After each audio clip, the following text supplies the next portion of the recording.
আজ বানাবো সয়াবিন আলু দিয়ে ডিমের ঝোল। প্রথমে হচ্ছে কড়াইতে তেল দিয়ে ডিম আলুটা ভালো করে ভাজা নেবো। লাল লাল ভাজা হয়ে গেলে তারপরে ওই তেলে, গরম তেলে সয়াবিন দিয়ে দেবো। সয়াবিন দিয়ে ভালো করে নাড়তে থাকবো, লাল লাল করে ভেজে নেব। ভেজে নিয়ে একটা পাত্রে সয়াবিনটা, আলু আর ডিমটা নামিয়ে রাখবো। তারপর ওই তেলে আর একটু তেল দেব কড়াইতে।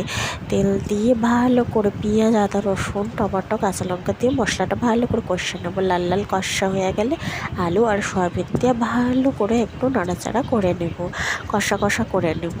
কষা কষা করার পর ভালো করে একটু কষা কষা লাল লাল হয়ে গেলে ওতে দিয়ে দেবো জল। জল দিয়ে ভালো করে ফুটতে দেবো। ঢাকা লাগায়, জল দিয়ে ঢাকা লাগায় দেবো। দিয়ে করে ভালো করে ফুটে উঠলে ভালো করে ঢাকটা খুলে দেখে নেব ফুটে উঠছে। ফুটে উঠলেই ওতে দিয়ে দেবো ডিম। ভালো করে ঝোলটা আর একটু ফুটাইয়ে নেব। ভালো মতো ফুটলে তারপরে দিয়ে দেবো স্বাদ মতো একটু লবণ, আর তাতে দিয়ে দেবো একটু গরম মশলা দিয়ে ঝোলটা আরেকটু ফুটবে। ফোটার জন্য ঢাকা লাগাই দেব।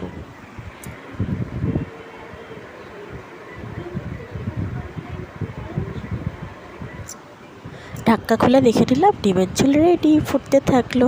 তারপরে কড়াই থেকে আস্তে আস্তে একটা পাত্রে ঝোলটা ঢাইলা নিব। তারপরে গরম ভাতের সাথে ডিমের ঝোল পরিবেশন করুন, আর জাস্ট ফাটাফাটি।